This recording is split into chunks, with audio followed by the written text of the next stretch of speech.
Welcome to All Things Financial with Jack Driscoll. Welcome back again, everyone, to another edition of All Things Financial. As you know, I do this show for business owners, individuals, people trying to get kids through college, every area of assets, liabilities, and just making the most of your money and your life goals. So that's why I call the show All Things Financial.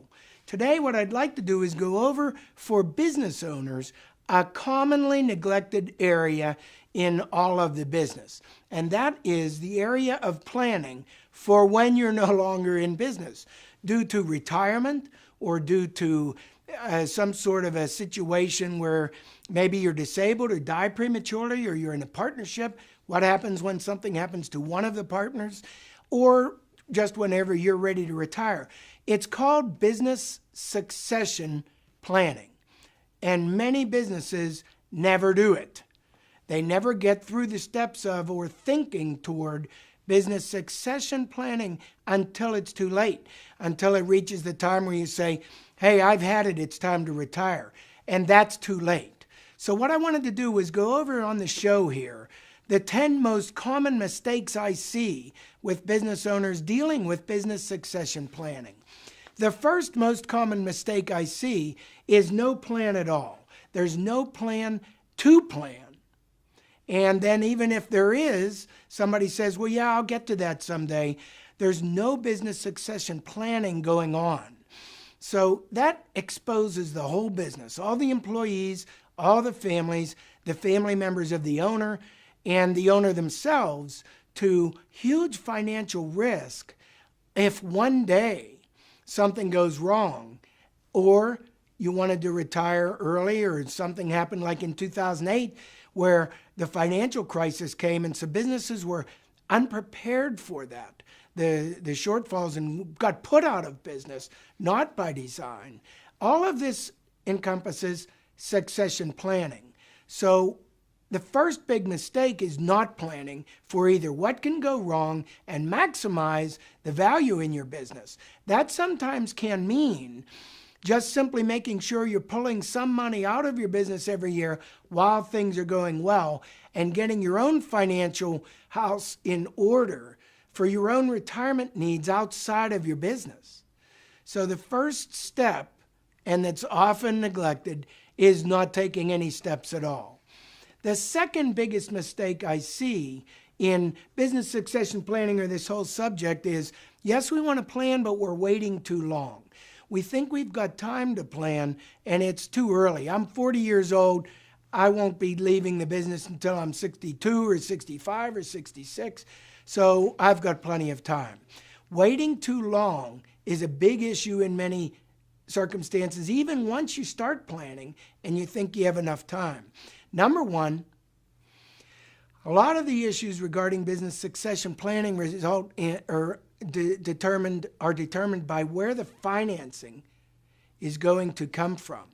Now, step back a minute and think about this. When you think business succession planning, buy, sell, or retiring and selling your business, you expect somebody's going to be able to come up with that money. What if you find out in your later years, when you're ready to sell the business or do transition to your children or to the employees, somebody else to take over the business rather than just closing it, that they don't have the money? There are circumstances early enough, if you work on this early enough, rather than making this mistake number two, waiting too long, where you can help actually put the funding into place earlier, or figure out strategies where you can actually employ or finance it and enhance your retirement. And then let's say you die prematurely, that you have funding in place in advance. All of that can be totally devastated if by waiting too long you don't have these things put in place, including making sure your business sells or is valued for the highest value it possibly can, which means residual income, returning regular client purchases rather than one-off sales, which makes your business less valuable. Having recurring sales, recurring customers on an ongoing basis makes your business more valuable. So you may actually transition the way you do business to enhance the value of your business. Waiting too long, means you're shortcutting yourself from being able to do that, and you'll end up getting less for your business or finding no buyer at all. Third, a lot of businesses are linked too much to the owner. There's a book out. Michael Gerber has a book called The E-Myth, and all of you business owners would benefit by reading this book. And the general premise of the book is that most business owners do not have a business. They have a job, and the day they can't work, the business no longer can work either.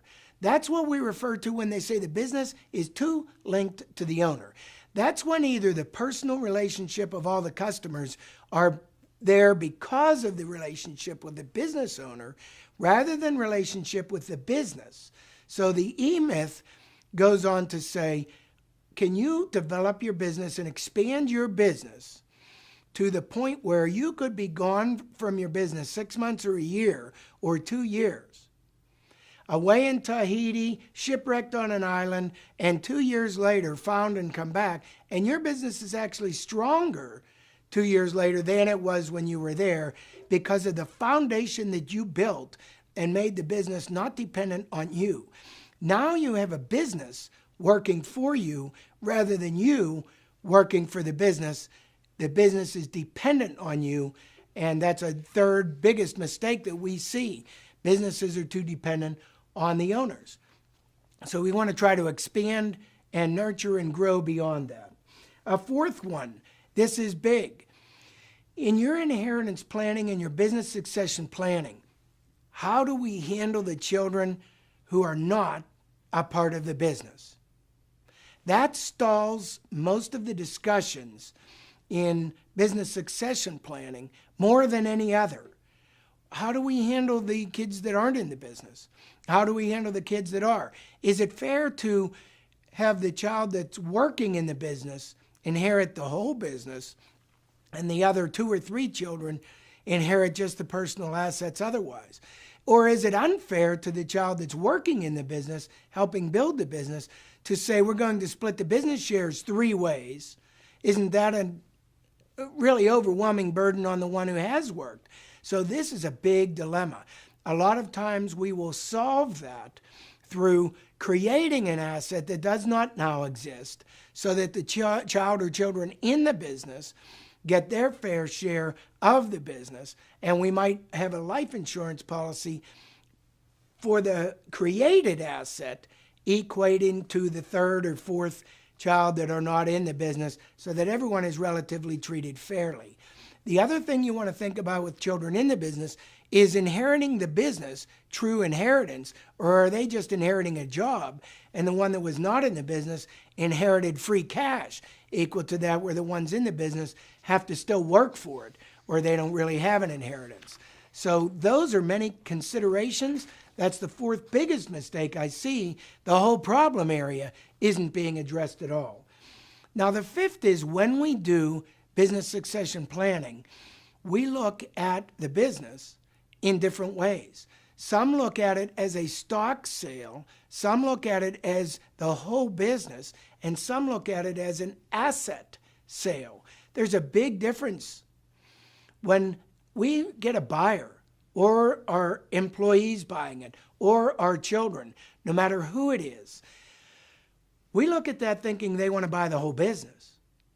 Many buyers look at that saying they don't want to buy the assets and liabilities and debts and problems and potential lawsuits from things that could have occurred prior to them buying it, but the lawsuits didn't come until after they bought it. They only want to do an asset sale. We'll buy the assets of the business, they'll say, but not the business operations, liabilities and debts and prior acts. By doing an asset sale, it favors the buyer, in many cases, they'll say. And by doing a business or stock transfer, that favors the seller because the value sometimes is higher in the whole business rather than just the assets.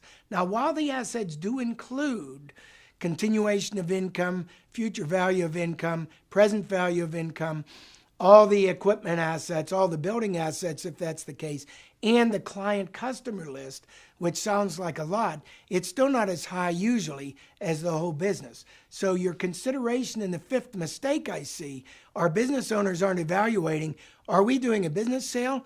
Are we doing a stock sale? Or are we doing just an asset sale? How do we want to price this?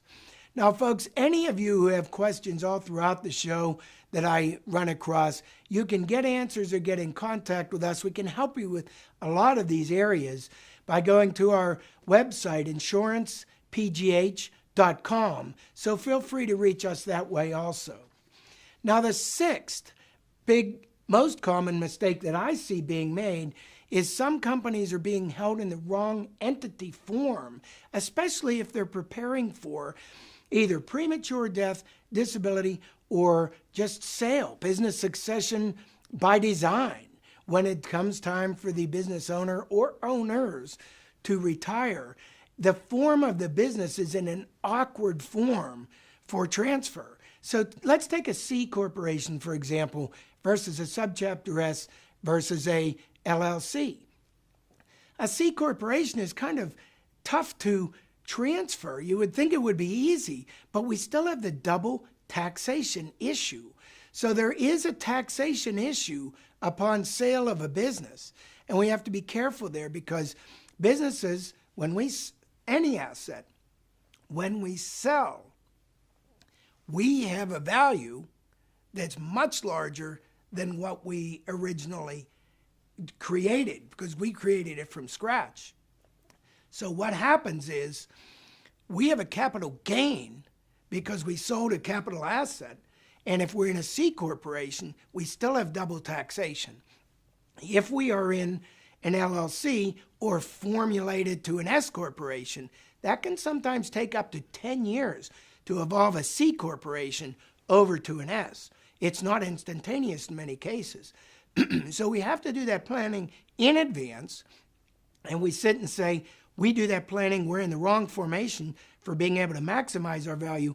We might want to begin process now of changing or considering contacting the CPAs and attorneys and financial advisors and evaluating the pros and cons of going into a C corporation or transitioning into an LLC now in advance while there's still time to maximize our value. Now, the seventh large, I think probably we'd all find mistake is lack of liquidity. You know, we do the best laid plans and we evaluate all of step 6, 1 through 6, all these mistakes, and we have them ironed out. We have our buy sell in place. We have our business transition in place. We know who the buyers are. We're ramping up the value of the business. We're lean and mean, actually, and in a very good position, whether it's premature death by tomorrow of one of the owners or the partners or normal retirement by design. And here we forgot one of the biggest mistakes we're finding in step number 7, lack of liquidity. All our assets are tied up in the business. The buyers don't have liquidity. They have to use corporate assets to buy the business, which puts a burden, a financial strain on the business. And remember, you were a valuable employee, employer. Remember, you were maybe the leading salesperson or had the highest relationship with customers. So the business is going to be handicapped by your loss as it is. Lack of liquidity, banks will shut off financing in many cases, and the whole plan can't get implemented because of lack of liquidity and financing. So the mistake number 7, when we see lack of liquidity, leads us into where can we find liquidity. One of the most inexpensive ways to create liquidity at the time of need is creating the assets of life insurance that instantaneously appear at the time we need them most and fund the buyout or the sale or the buy-sell through life insurance proceeds and leave the business assets uninterrupted and untouched.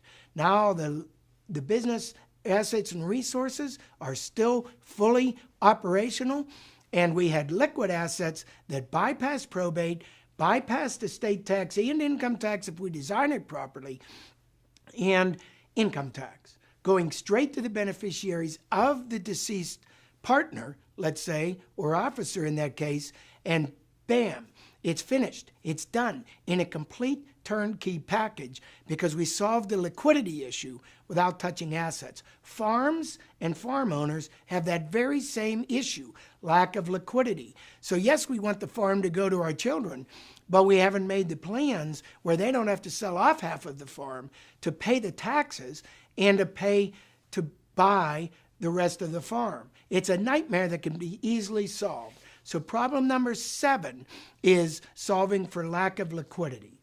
Number 8 is a business owner, the mistake of not having a separate retirement and estate plan. Here is where we find many businesses relying on their business. If I ask people in business, what are you going to do when you retire? Some will say, I'm never going to retire.